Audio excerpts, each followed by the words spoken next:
Hello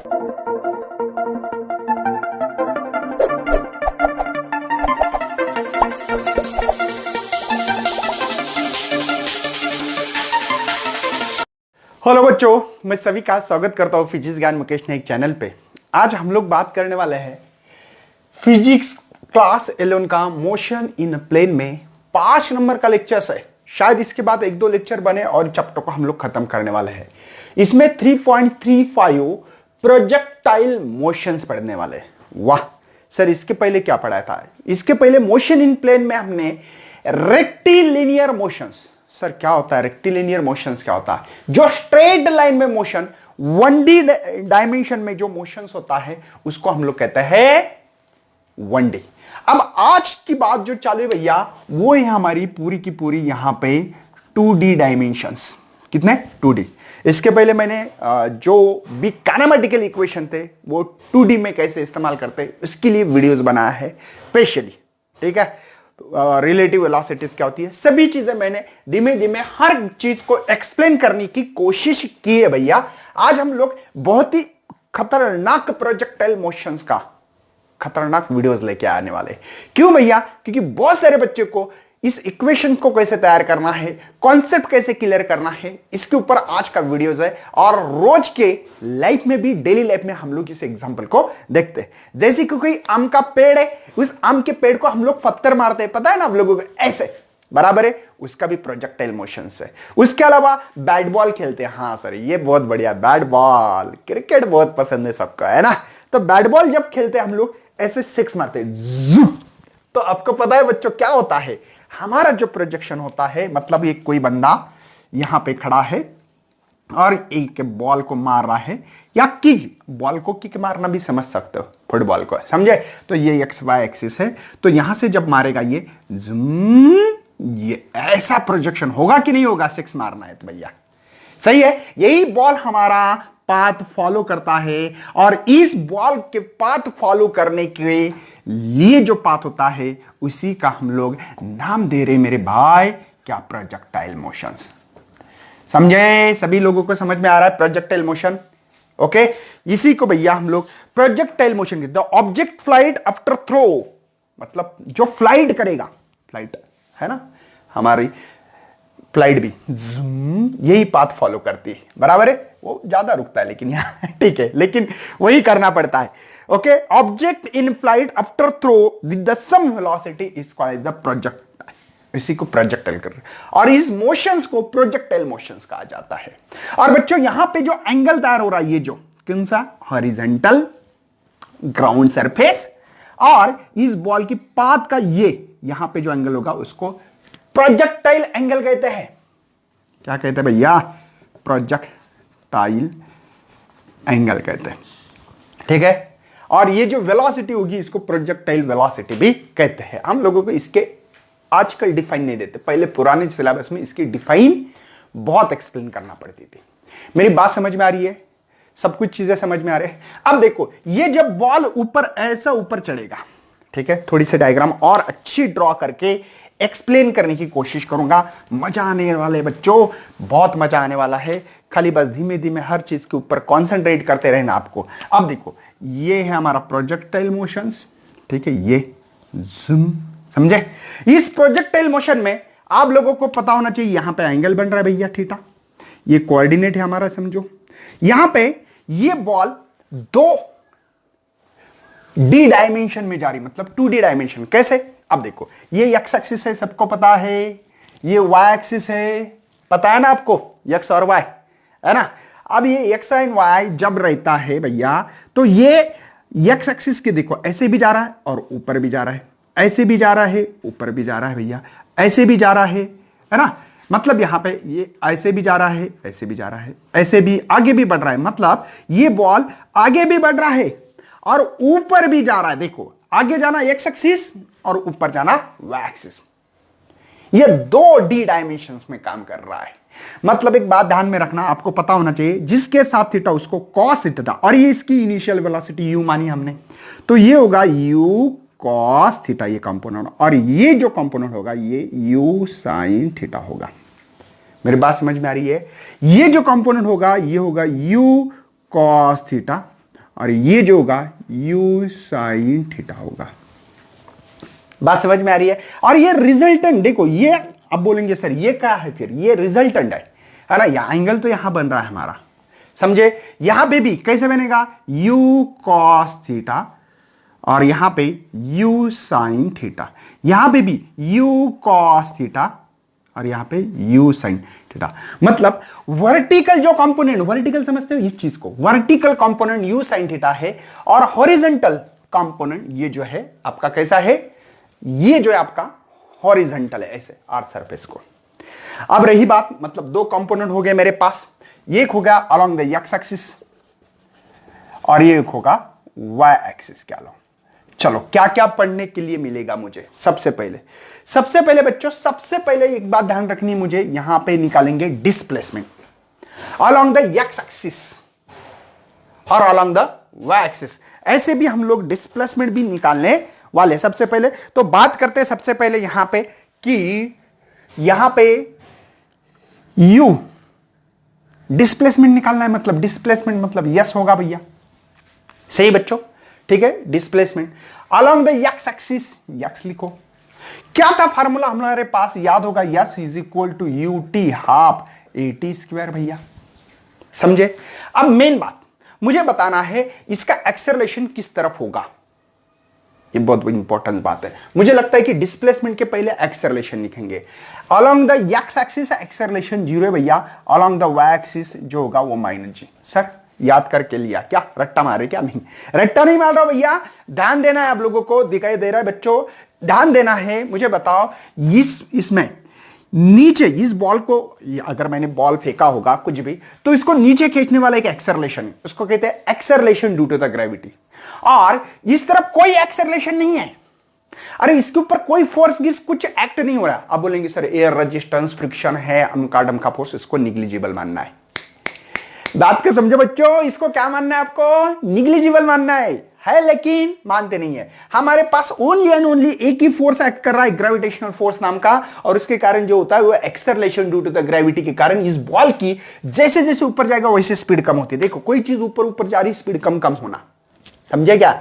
और नीचे आ रहे तो स्पीड इंक्रीज होगी, और एक टाइम ऐसा होगा यहां पे कि स्पीड 0 भैया, कौन सी, अलोंग द वाई एक्सिस भैया, ऊपर जाने वाली। हॉरिजॉन्टल तो अभी भी जिंदा है इसके पास स्पीड, इसलिए तो आगे जा रहा है। यही तो कंफ्यूजन करते हैं, लोगों को लगता है कि सर यहां पे बॉल आने के बाद रुक गई, दोबारा नीचे आ गई, पहले ऊपर जाते स्पीड कम कम कम कम कम कम, सर हो गई कम 0। इसलिए कोई चीज 0 स्पीड होने के बाद उसकी स्पीड दोबारा बढ़ती है और नीचे आती है चीज। मतलब इसको मार्कर को मैं ऊपर फेंक रहा हूं तो इसकी स्पीड बढ़ रही, बाद में पहले कम कम कम कम हो गई, रुक गई चीज, दोबारा वापस आएगी, मतलब यहां पे रेस्ट हो जाती वो, समझे। तो along the Y axis speed 0 है, अलोंग द एक्स एक्सिस अभी भी जिंदा यू कॉस थीटा है भैया, यू कॉस थीटा वही रहने वाली। बहुत बढ़िया सर, मतलब एक्सेलरेशन अलोंग द, अब बोलेंगे सर ये कांस्टेंट है, तो एक्सेलरेशन मतलब क्या है, वेलोसिटी चेंज हो रहा है। अलोंग द एक्स एक्सिस कोई वेलोसिटी चेंज हो रही है क्या, नहीं। अलोंग द एक्स एक्सिस कोई भी स्पीड चेंज नहीं हो रही, वेलोसिटी चेंज नहीं हो रही है। वेलोसिटी चेंज ना होना उसको एक्सेलरेशन 0 कहते हैं। और along the Y axis gravity नीचे है, नीचे इस बॉल के ऊपर नीचे फोर्स लग रहा है, इसलिए -g। बात को समझो, बहुत इंपॉर्टेंस है भैया, इस बात को समझना बहुत जरूरी है। तो acceleration along the x axis 0, along the Y axis -g। बहुत बढ़िया सर। नंबर दो वेलोसिटी की बात करते हैं अभी। वेलोसिटी कौन से एक्सिस में कौन सी है, तो अलोंग द एक्स एक्सिस जो स्पीड होगी ये होगी हमारे पास u cos थीटा, दिख रही है आपको एक्स एक्सिस, देखो ये X axis. Along the Y axis क्या होगी, u sin थीटा, दिख रही भैया u sin थीटा, समझे ना, u sin थीटा दिख रही है। ओके सर, ये हो गया। तीसरा नंबर डिस्प्लेसमेंट क्या होगा, अलोंग द एक्स एक्सिस, ठीक है। ये भी हम लोगों को निकालना, मेरे ख्याल से अलोंग द एक्स एक्सिस क्या होगा। तो आपको तो वेलोसिटी निकालनी चाहिए, तो v is equal to s by t है, समझे ना। तो अलोंग द एक्स एक्सिस है भैया, तो यस निकालना है, तो वी एक्स इंटू टी। तो वी एक्स क्या है, वी एक्स है मेरे पास u cos theta into T. मेरे ख्याल से मेरी बात समझ में आती होगी, इसमें कोई दुविधा हमारे मन में नहीं होना चाहिए। तो s is equal to u cos theta into t. बहुत बढ़िया सर। अलॉन्ग द वैक्सिस बताओ सर, अलॉन्ग द वैक्सिस। और वैक्सिस के लिए हम लोग ये इक्वेशन इस्तेमाल करेंगे। क्यों? अब बोलेंगे सर यहां पे क्यों नहीं किया, यहां पे क्यों? क्योंकि भैया इसमें हो रहा है एक्सेलरेशन, यहां पे एक्सेलरेशन नहीं था इसलिए फार्मूला इस्तेमाल किया s by t, s is equal to v x into T.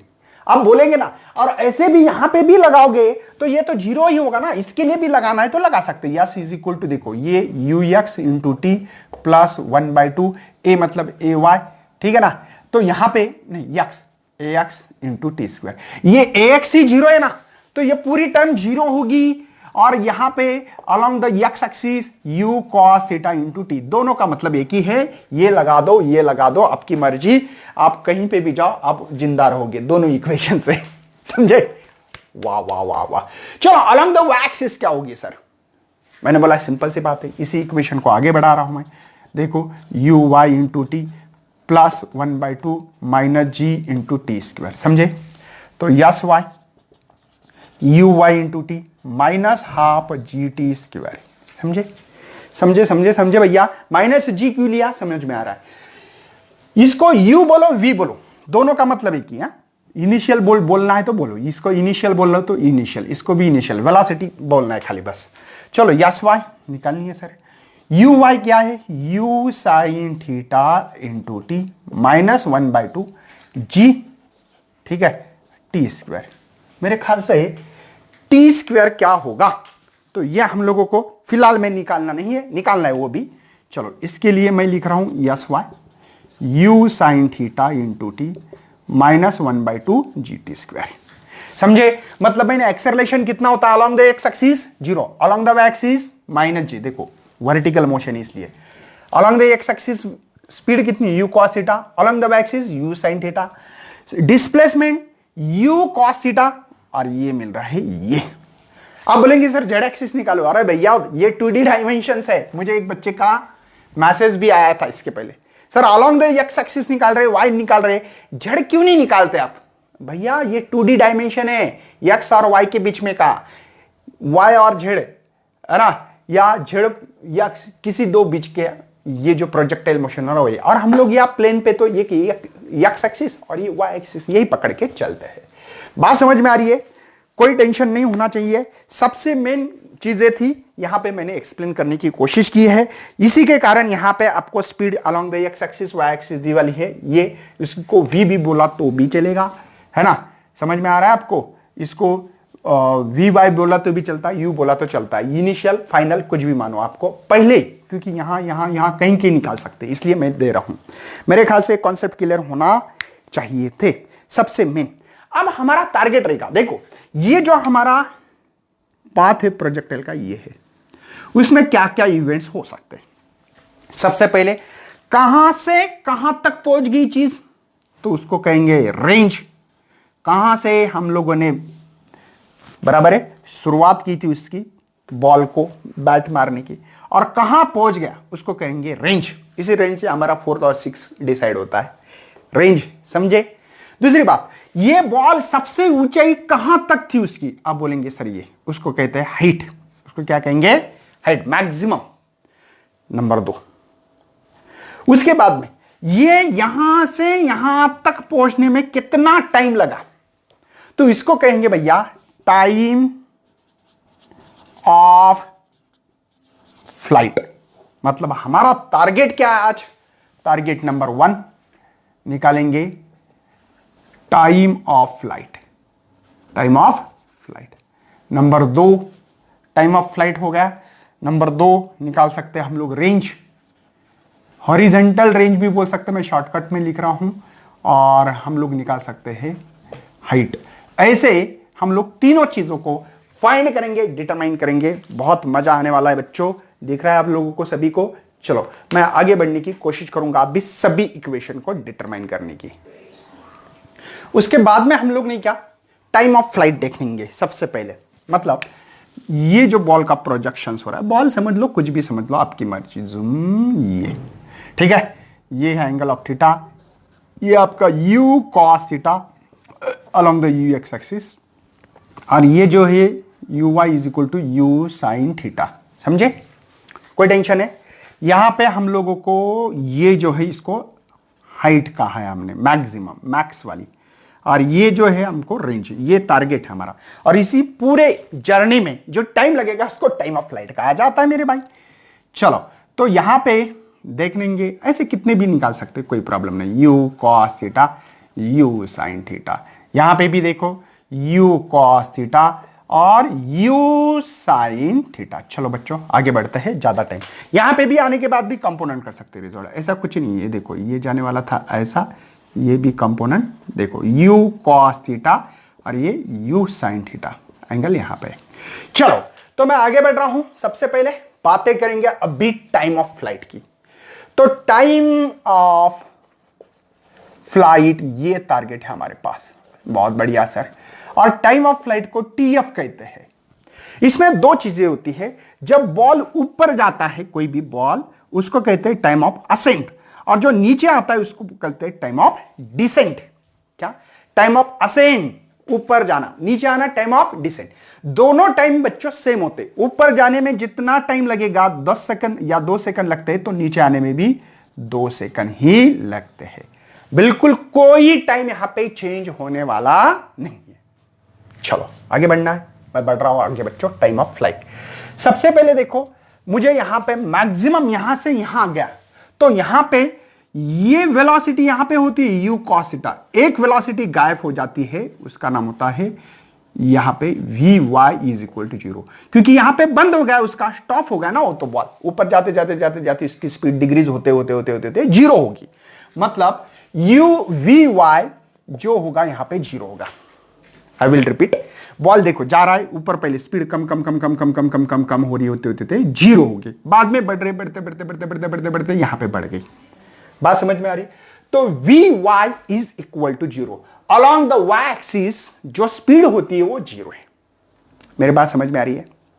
कोई टेंशन नहीं है, ऑल इज वेल है। बढ़ना है भैया आगे, मैं आगे बढ़ने के लिए तैयार हूं। क्या आप तैयार हो मेरे भाई लोग, सभी लोग? चलो, तो यहां पे हम लोग काम करते हैं। यहां पे first kinematically equation v is equal to u plus a t लगाता हूं इक्वेशन। बहुत बढ़िया sir. v along the Y axis की, क्योंकि मुझे टाइम ऑफ असेंड गिनना है। क्या है? Time of ascent. आपकी इसमें t0 लिखा है, मैं t is equal to t a लिखूंगा। यहां पे आपके बुक्स में t is equal to t0 लिखा है, कोई प्रॉब्लम नहीं, दोनों का मीनिंग एक ही होने वाला है। चलो बहुत बढ़िया सर। जो एक्सेलरेशन है अलॉन्ग द वाई एक्सिस वो माइनस जी है, कोई शक है? मतलब मैं जा रहा हूं ऊपर तो ग्रेविटी नीचे लग रही है भैया, बॉल को खींच रही है नीचे, तो माइनस जी। बहुत बढ़िया sir. Along the Y axis जो मेरा कंपोनेंट है वो यू कॉस थीटा होगा, नहीं यू साइन थीटा होगा। क्यों भैया? देखो अलॉन्ग द वाई एक्सिस ये कंपोनेंट है, समझे ना? मुझे एक्स एक्सिस नहीं होना चाहिए। क्यों? मैं तो बॉल ऊपर फेंक रहा हूं, एसेंड मतलब ऊपर फेंकना, ऊपर ऊपर जाने चीज को टाइम ऑफ फ्लाइट कहते पूरे जर्नी में। लेकिन मैं कह रहा हूं कि ऊपर जाना, ओनली ऊपर, टाइम ऑफ असेंड की बात कर रहा हूं। चलो वैल्यू पुट करो बोला इक्वेशन 1 में, बहुत होगा अभी। v यहां पे लिख सकता हूं u y plus a y और ये टी ए, सही है? अरे अलॉन्ग द वाई एक्सिस है ना, तो ये तो 0 है। यू वाई की वैल्यू मेरे पास यू साइन थीटा, यहां पे मुझे माइनस जी लिखना था। टाइम ऑफ फ्लाइट नहीं, टाइम ऑफ असेंड लिखना था, मैं इसको इधर ले रहा हूं, minus g t a u sine theta. तो time of ascend is equal to u sine theta divided by g. यही है बच्चों ऊपर जाने वाला लगने वाला टाइम, मतलब ऊपर ऊपर। तो कितना? तो इनिशियल स्पीड पे डिपेंड करेगा। यहां पे एंगल कितना है, एंगल प्रोजेक्शन एंगल कितना है, और ग्रेविटी तो आपको 9.8 पता ही होती है, समझे? लेकिन बच्चों मुझे मेरा टारगेट है time of flight, time of flight के। टाइम ऑफ फ्लाइट जो होता है वो टॉइस ऑफ टी होता है, ये डबल होता है। क्यों भैया? क्योंकि ये दोनों सेम है, t a is equal to t d. Actual में हम लोग ऐसे भी लिख सकते हैं, अगर आपको बहुत ही ज्यादा लग रहा है तो time of ascend plus time of descend, लेकिन दोनों सेम है, इसलिए 2ta लिख सकता हूं। सही बच्चों, तो time of flight is equal to 2, इसकी वैल्यू मेरे पास u sin theta divided by g। ठीक है, समझे? कोई टेंशन है? यही है टाइम ऑफ फ्लाइट की value 2u sin theta by g। समझे? इसके केसेस भी आप लोग रख सकते हैं, रखना है तो। ठीक है, अगर यहां पे sin 90 वैल्यू रखना है तो रख सकते हो। sin 91 होती है तो 2u बाय ये मिलेगा आपको g। ठीक है, रखना है तो, केसेस रखना है तो रख सकते हो, कोई आपको दिक्कत नहीं है, कोई रोकेगा नहीं है। नेक्स्ट बच्चों हम लोग क्या करेंगे, रेंज निकालेंगे। क्या निकालेंगे? रेंज। रेंज मतलब हॉरिजॉन्टल डिस्टेंस बिटवीन द, कहां से? प्रोजेक्शन पॉइंट से, जहां पे फॉल हो गया बॉल, वहां पे उस दूरी को, इन दोनों के बीच में की दूरी को हम लोग रेंज कहते हैं। क्या कहते हैं? रेंज कहते हैं। और इसके लिए आर इस्तेमाल करेंगे हम लोग। कोई शक है भैया? मेरी बातों को समझ में आ रहा है आपको? और ये जो हो रहा है ना, ये only along the x axis होता है। सर क्यों? भैया मुझे रेंज गिनना है, कहां से कहां बॉल गया। तो आप बोलेंगे sir along the x axis गिनना पड़ेगा। ये देखो, इस एक्सिस से कोई संबंध है क्या मेरा? नहीं है। मुझे तो ये गिनना है कि मेरा बॉल ग्राउंड से फेंका था तो ग्राउंड पे कब आ गया। तो ये एक्स एक्सिस का ही यहां पे हमारे पास जिक्र कर सकते, अदरवाइज कुछ नहीं। मैंने बोला एक काम करेंगे, अलोंग द एक्स एक्सिस की स्पीड कितनी है? तो u cos थीटा है सर। एक्सेलरेशन कितना होगा? 0 भैया। क्यों? क्योंकि जर्नी में हमारी ये जो स्पीड है, हॉरिजॉन्टल स्पीड, वो कांस्टेंट है हमेशा, u cos थीटा। ये कभी हमारी चेंज नहीं हो चुकी है। और डिस्प्लेसमेंट जो हो रहा है उसको हमने r कहा है। डिस्प्लेसमेंट को क्या कहा है? r कहा है। और जो टाइम है बच्चों, उसको कहेंगे टाइम ऑफ फ्लाइट। क्यों? क्योंकि बच्चों यहां पे ऊपर बॉल जाना उसको टाइम ऑफ असेंड कहा जाता है, बॉल को नीचे लाना उसको टाइम ऑफ डिसेंड कहते हैं। और इस पूरी जर्नी को हम लोग जो कहते हैं वो होता है टाइम ऑफ फ्लाइट। क्या इक्वेशन इस्तेमाल करूं? S is equal to ut half at square. चलो along the x axis, along the x axis, along the x axis. क्यों भैया? क्योंकि ये पूरी जर्नी में एक्स एक्सिस का ही रिलेशन है। तो चलो बच्चों, एक्स होगा r, देखो ux की वैल्यू है u cos थीटा। चलो t की क्या है? tf है। यहां पे प्लस हाफ माइनस, नहीं माइनस क्यों भैया? यहां पे 0, क्योंकि अलोंग द एक्स एक्सिस कोई एक्सेलरेशन नहीं, स्पीड चेंज होना उसको एक्सेलरेशन कहते हैं। और हमारी स्पीड कांस्टेंट है, u cos theta, u cos theta, u cos theta. क्योंकि एक्सेलरेशन, हाँ वर्टिकल स्पीड चेंज है भैया। और यहां पे मल्टीप्लाई टी स्क्वायर। तो ये पूरे जर्नी में ये 0 है, मल्टीप्लिकेशन है भैया। तो r is equal to u cos theta. tf की वैल्यू मैंने अभी आपके लिए दी थी, वो है मेरे पास 2u sin theta by g. समझे? 2u sin थीटा बाई जी। मैंने बोला चलो इसको ऐसे करता, 2u स्क्वायर, समझे? u मल्टीप्लाई u, यहां पे sin थीटा, या u स्क्वायर को इधर रखते हो क्योंकि इससे हमारा एक फार्मूला बनने वाला है। 2u square, u multiply u square, यहां पे 2 sin theta cos theta by g. सही है बच्चों? कोई दिक्कत है? ऑल इज वेल है? समझ में आ रहा है आपको? ओके, अब देखते हैं इसके लिए भी क्या फार्मूला है। सिंपल चीज, और सिंपल सा फार्मूला आपको पता होना चाहिए कि इसके लिए फार्मूला है u स्क्वायर। इसके लिए है मेरे ख्याल से साइन टॉइस शायद से नहीं है भैया, ये है मुझे मेरे पास रेंज। मतलब मैं ये बोल रहा हूं कि यहां पे हम लोगों ने एक फार्मूला डाला है, 2 sin थीटा cos थीटा को हम लोग लिख सकते हैं, सॉरी साइन टॉइस थीटा, ये फार्मूला है। तो ये है बच्चों आपकी रेंज। सबसे मैक्सिमम रेंज कहां रहेगी? मतलब यहां पे कितने एंगल रहने के बाद मेरी बॉल सबसे दूर, मतलब क्रिकेटर लोग यही करते होंगे है ना, उनको भी फिजिक्स पता है भैया। कैसे? ये चाहते हैं कि देखो मारते वक्त वो नहीं किया, ऐसे ऐसे ऐसे ऐसे पकड़ते और ऐसे जिम, तो वो कभी भी देखो अगर इससे ज्यादा एंगल होगा, कौन सा मैं बताऊंगा आपको, ठीक है ना। देखो थीटा अगर हमारा 45 होता है, क्या होगा? टॉइस थीटा है तो 2 मल्टीप्लाई 45 तो 90 होगा। तो r is equal to u square sine 2 multiply 45 90 हो रहा है, और 90 आपको पता है sin 91, तो यहां पे u स्क्वायर बाय जी, ये जो होगा मैक्सिमम, इससे मैक्सिमम कभी रेंज नहीं होगी। मतलब अगर किसी बंदे ने यहां पे 45 डिग्री पे अगर कोई बॉल मारता है तो उसका 6 पक्का है भैया। इससे ज्यादा हो गया ना तो क्या करेगा मालूम है प्रोजेक्शन, ये अगर ये 45 से ज्यादा तो जूम यहीं पे ही आके गिरेगा।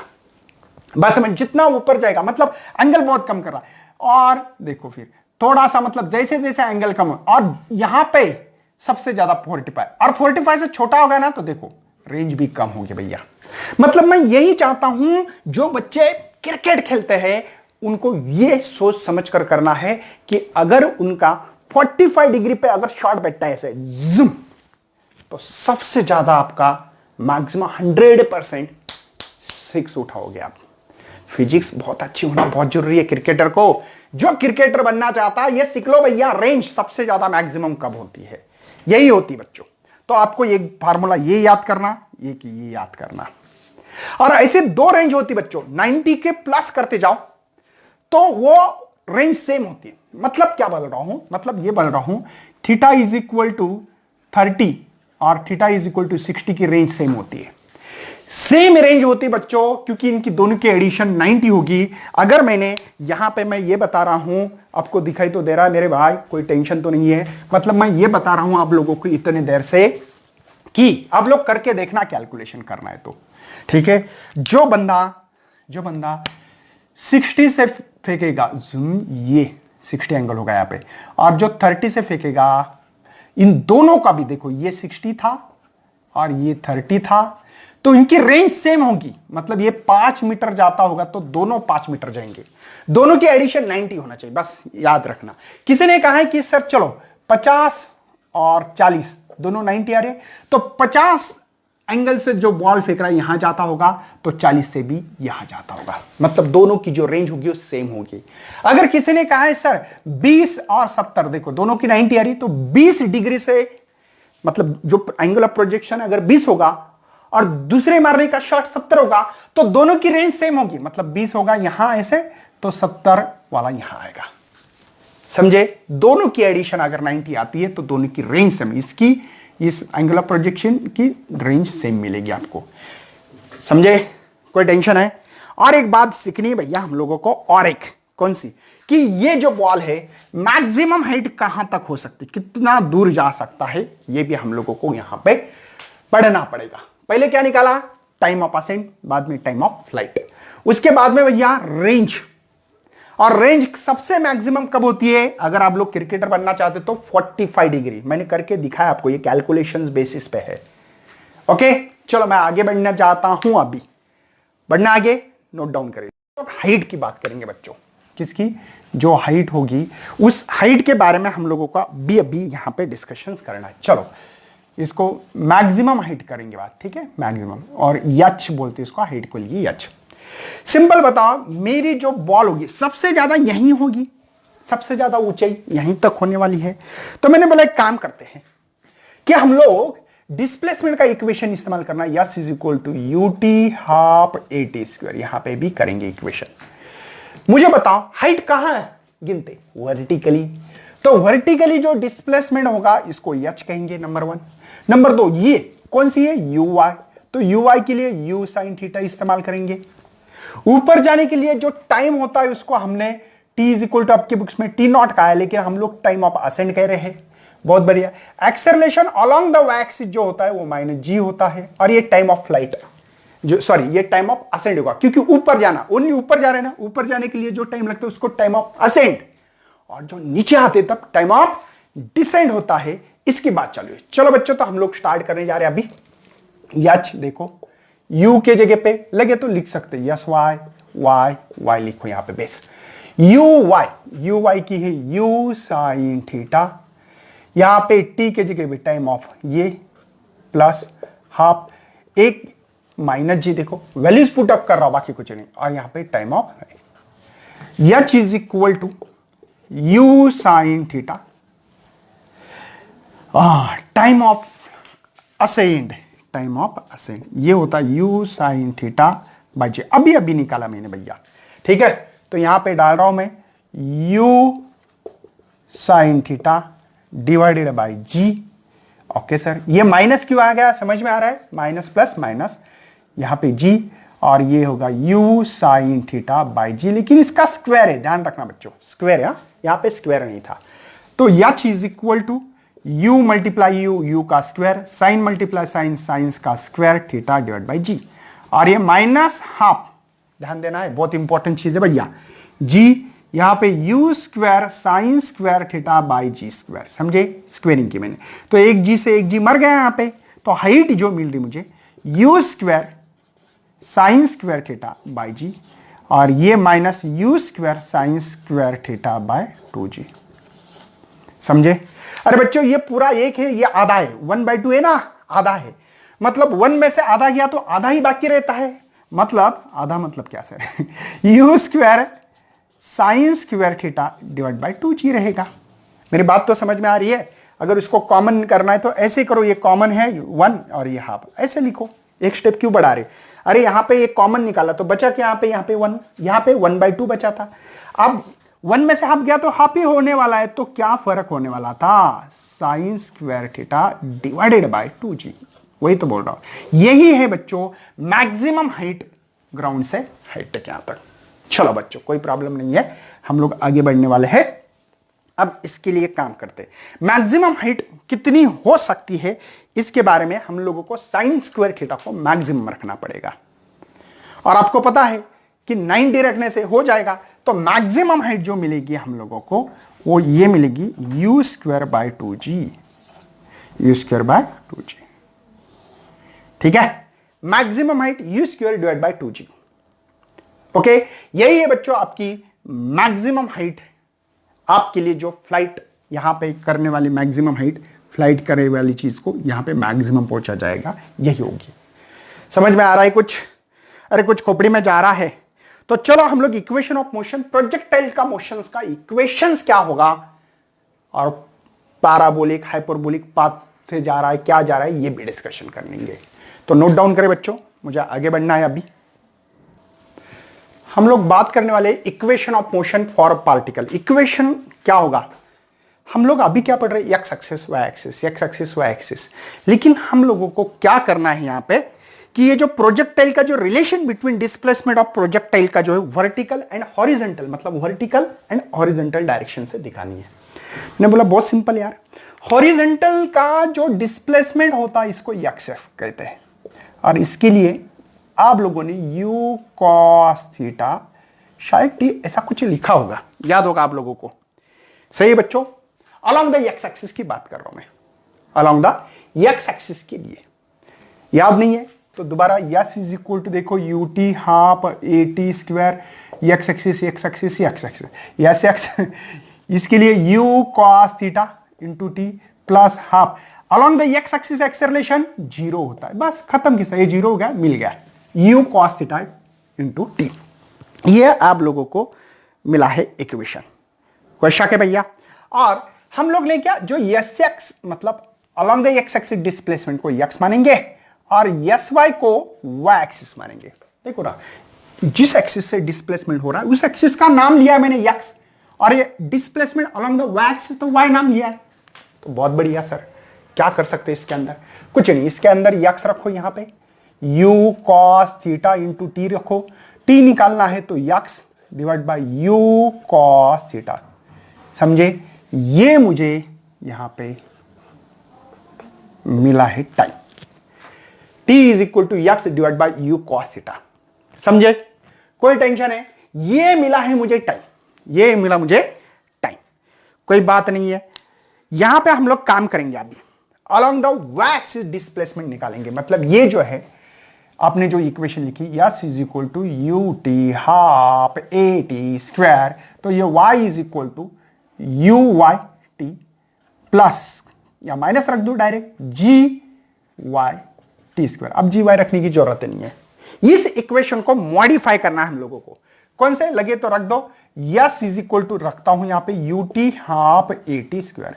लेकिन बच्चों ये equation along the Y axis, along the Y axis, along the Y axis, time तो एक्स और वाई एक्सिस पे डिपेंड नहीं है, इसके लिए क्या रखना है y, u y की वैल्यू क्या है देखो u बाई की वैल्यू ये होती है, तो u sine theta into T, ये प्लस का माइनस, क्यों भैया? क्योंकि यहां पे 1/2 यहां पे लगने वाला है g, क्योंकि यहां पे a y is equal to minus g into t square. समझे? कोई शक है? चलो y is equal to u sine theta, t क्या है? तो t हमारे पास ऑलरेडी मैंने फाइंड किया है, ये रख दो, तो x u cos theta minus 1/2 g, और t की वैल्यू है x divide by u cos theta का स्क्वायर। चलो u से u मर गया भैया, y is equal to sine by cos, क्या होता है? tan थीटा x, अरे sine by cos tan theta x minus 1/2 g, यहां पे x square divided by u square cos square theta. समझे बच्चों? यही है हमारा इस इक्वेशन जो है मोशन फॉर अ पार्टिकल का इक्वेशन है, जो मोशन कर रहा है अलोंग द एक्स एक्सिस और वाई, वर्टिकली भी कर रहा है जूम, और ये भी। इसके पहले हमने वर्टिकल का अलग, हॉरिजॉन्टल का अलग, इसको मोशंस को एक ही इकट्ठा लाने की कोशिश कर रहे हैं। इससे ये पता लग रहा है मुझे क्या कि y इज इक्वल टू यहां पे ax लिख सकता हूं प्लस b, और इसको x स्क्वायर लिख सकता हूं। आपको a की वैल्यू समझ में आ रही होगी, tan थीटा है, b की value g divide by 2u square cos square theta है। ये इक्वेशन किसका है? वाह वाह वाह वाह सर, ये तो पैराबोला है ना। ये जो इक्वेशन दिख रहा है मुझे यहाँ पे पैराबोला का इक्वेशन है, और इसी पास से ट्राजेक्टरी पाथ कहते हैं। क्या कहते हैं? पहली बार नाम सुन रहे हैं सब, ये पैराबोलिक का। तो हमारा जो प्रोजेक्टाइल मोशन है पैराबोलिक पाथ और ट्राजेक्टरी पाथ से फॉलो करता है। इस चीज से हम लोगों को यहां पे क्लियर हो रहा है, मुझे तो लगता है। दिखाई दे रहा है बच्चों? नोट डाउन करें अच्छी तरह से, समझ में आ रहा है सब कुछ? बहुत ही इजीएस्ट चैप्टर से हम लोग अभी इसके बाद में आपको यूनिफॉर्म सर्कुलर मोशन का एक वीडियोस लाएंगे, शायद इस थ्योरी को यहीं खत्म करने वाले हैं। लेकिन ये इक्वेशन मोस्ट इंपॉर्टेंस है, ये equation various importance. Why? Because the vertical and horizontal दोनों मोशन को इकट्ठा करने वाला एक मोशन से भैया। तो ये पार्टिकल कैसे कर रहा है इस मोशन? तो ये y is equal to tan theta x minus 1/2 g x square divide by u square cos square theta, इस इक्वेशन से आपको समझ में आ रहा है। तो बच्चों यही लेक्चर करता हूं, इसको खत्म। आप लोगों को इस वीडियो को शेयर करना, लाइक करना, और न्यू है तो भैया सब्सक्राइब भी करना है। चलो thank you and best luck for your study. Hello बच्चों, बहुत सारे बच्चों को फिजिक्स के लेक्चर नहीं मिलते, आपको ऊपर डालना पड़ेगा फिजिक्स ज्ञान मुकेश नायक। जैसे ही फिजिक्स ज्ञान मुकेश नायक डालने के बाद आपको ये मिलेगा फिजिक्स ज्ञान मुकेश नायक चैनल, उसको पहले क्लिक करना है। जैसे क्लिक करने के बाद ये पेज मिलेगा आपको, होम पेज पे आने के बाद आपको इंट्रो मिलेगा। उसके बाद में यहाँ पे फिजिक्स की पूरी नोट्स अवेलेबल है, और वो भी गिरीश डावरे सर, बहुत ही एक्सपीरियंस होल्डर, चिप मॉडरेटर और एग्जामिनर रहे वाले सर है, बहुत ही अच्छा एक्सपीरियंस है। तो आप लोगों को नीचे आने के बाद physics class 12th 11th and 10th के पूरी फिजिक्स के लेक्चर मिलने वाले हैं। जैसे कि पार्ट 1 के पूरे लेक्चर्स है इसमें, पार्ट 2 के इसमें लेक्चर्स है फिजिक्स क्लास 11 के, 10 के और इलेक्ट्रॉनिक्स के। नीचे आने के बाद आपको पार्ट 1 में rotational dynamics, mechanical properties of fluid मिलेगा, केटीजी एंड रेडिएशंस के लेक्चर्स मिलेंगे, पूरे ऑक्सीलेशन के मिलेंगे, सुपरपोजिशन में इंपॉर्टेंस फार्मूलेज मिलेंगे, इंपॉर्टेंट क्वेश्चंस मिलेंगे इस पे। साथ में नीचे आने के बाद आपको पार्ट 2 में current electricity, magnetic field due to the electric current, magnetic material मिलेगा, electromagnetic induction, AC circuit, dual nature of radiations मिलेगा, और साथ में आपको structure of atom and nuclei and semiconductor, ऐसे चैप्टर्स यहाँ पे पूरे मिलने वाले। तो ज़्यादा से ज़्यादा अपने दोस्तों को शेयर करें, ताकि पूरा सिलेबस इस चैनल पे मिलेगा, नोट्स मिलेगी, आपकी एग्ज़ाम होने वाली है, पूरे unit wise mock test, full length test, MCQ test, सभी टेस्ट भी इस चैनल पे आपको मिलते रहेंगे। तो ज़्यादा से ज़्यादा वीडियो को शेयर करना, लाइक करना और सब्सक्राइब भी करना।